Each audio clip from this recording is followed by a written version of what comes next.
Halo guys, balik lagi di channel gua. Jadi hari ini gua mau sedikit sharing sama kalian gimana atau triknya gua memilih atau ngecek motor second untuk gua beli. Nanti gua kasih detailnya, cara cek fisiknya, apa aja yang harus dicek. Oke, tetap pantengin channel gua.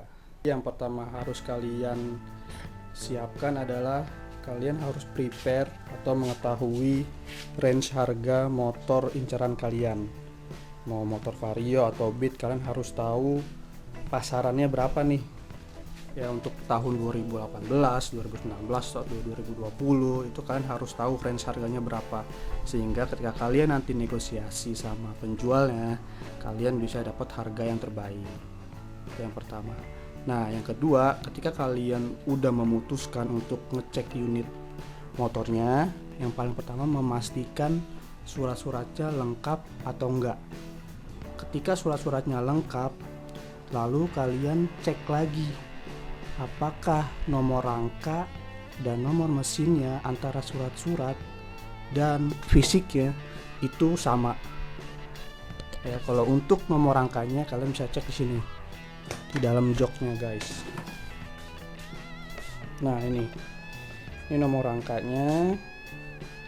Kalau untuk nomor mesinnya ada di bawah bak CVT ini. Nah itu kalian harus memastikan dulu, jangan sampai kalian udah ngecek unitnya capek-capek detail segala macam, nggak taunya surat-suratnya nggak bener. Itu capek-capekin kalian aja. Nah ketika udah kalian cek, selanjutnya kita cek unit. Yang pertama kalian harus cek adalah bodinya dulu guys. Ya kalian pegang-pegang gini aja nih, lihat ya dulu. Pokoknya jangan langsung cek mesinnya, jangan langsung nyalain mesinnya. Ya nanti kalian nggak fokus ya.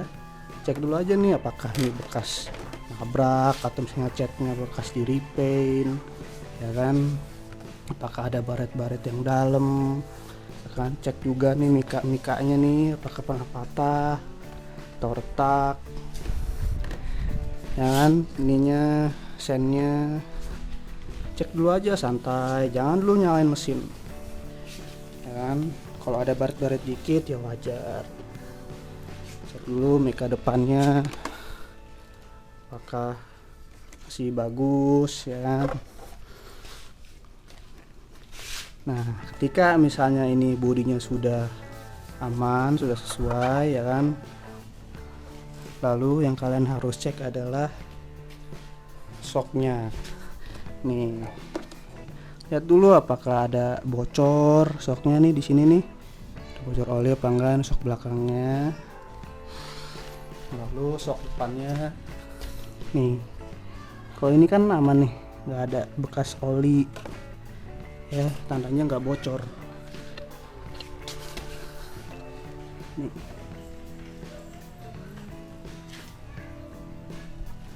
Nah setelah shocknya udah kalian cek, ya kan, lalu kalian cek juga mesinnya nih. Cek aja cara cek mesinnya, atau mesinnya itu udah pernah dibongkar apa enggak. Nih kalian cek baut-bautnya nih, kalian cek baut-bautnya.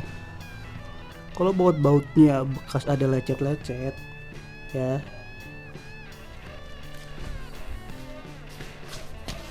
kalau bautnya bekas ada lecet-lecet ini atau baut-baut dalamnya nih ada bekas lecet, nah itu kemungkinan udah pernah dibuka mesinnya, dibongkar. Nah kalau ini kan masih gak ada bekas lecet-lecetnya nih, aman gitu. Lalu ketika itu udah kalian cek, nah ini kan gue dapat kilometernya rendah ya. Jadi ketika gue beli itu kilometernya masih 4 ribuan. Nah ini masih sekitar 4.800. Nah kalian jangan terkecoh nih antara yang di speedometer ya dengan fisiknya, jangan sampai terkecoh. Cara ngeceknya apakah speedometernya itu bener 4000, ya kan. Ini kan motor tahun 2018, sekarang gue beli tahun 2021, berarti udah 3 tahun tapi motornya cuma 4.300-an pada saat itu. Nah, cara ngeceknya gampang. Lihat aja nih leher knalpotnya nih. Ini kan masih hitam nih. Ya. Kalau berarti masih hitam berarti motornya jarang dipakai. Gitu. Kan kalau udah kilometernya udah banyak ini kan suka ada. Nah, ini sudah mulai ada sih dikit-dikit nih. Atau dia udah kuning kan. Nah, itu berarti udah sering dipakai motor capek gitu. Jadi jangan sampai kalian terkecoh dengan speedometer yang masih rendah, tapi tetap harus ngelihat, cek juga fisik motornya. Ya, terus lihat juga bannya, apakah bannya udah pernah diganti atau belum. Nah, ini kan masih tebel nih, masih ada ininya nih, bisa dapat rambut-rambutnya masih tebel nih. Dan terus cek juga nih peleknya, apakah dia pernah penyok atau enggak. Kan kalau diputer gini, kalau penyok dia akan kelihatan itunya. Tuh udah pelek. Terus lalu kalian coba cek ininya nih, knalpotnya.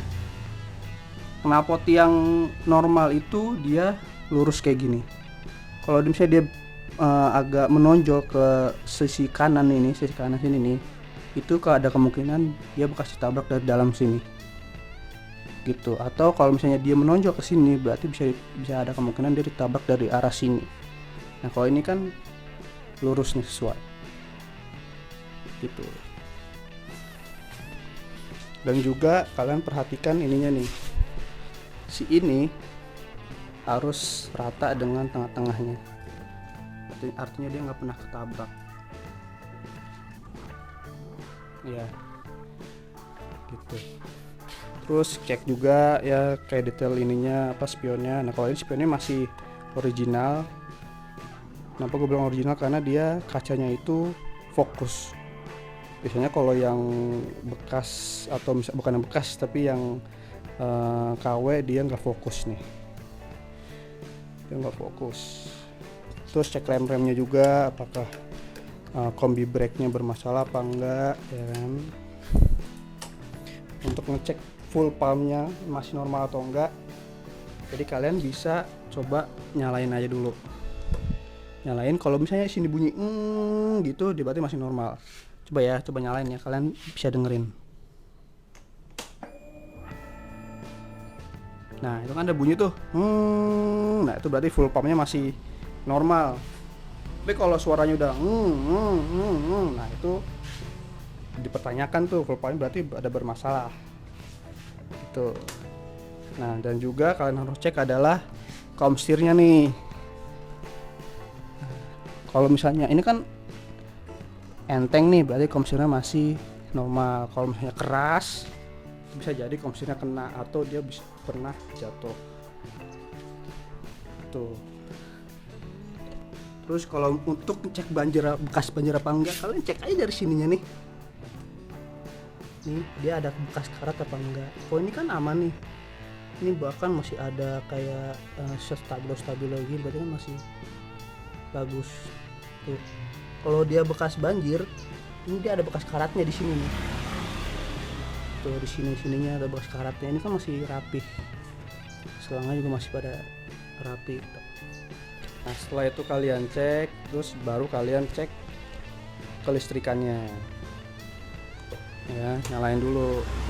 Ini semua harus nyala nih, semuanya harus nyala. Lampu-lampunya harus nyala. Klaksonnya, starternya. Baru kalian nyalain mesinnya. Kalian dengerin aja mesinnya, apakah ada bunyi atau gimana. Ya. Dan kalau ini kan mesinnya halus nih, gak ada bunyi apa-apa, sipitnya juga masih halus. Ya kan? Nah, kalau ketika dinyalain mesinnya terus ban ini muter kenceng, nah berat kayak gini nih muternya, itu bisa jadi PRCVT-nya itu kena. Kalau yang bagus tuh gini nih, tuh dia nggak muter, walaupun muter cuma kecil, sebentar dikit. Nah, ini berarti motornya sehat. Dengerin aja dulu mesinnya, jangan dulu digas. Dengerin apakah ada suara-suara yang aneh atau gimana ya. Nah udah oke guys, jadi segitu aja sharing dari gua soal caranya memilih atau mengecek motor bekas supaya kalian bisa lebih detail dan lebih teliti dalam mengecek motor yang akan kalian beli.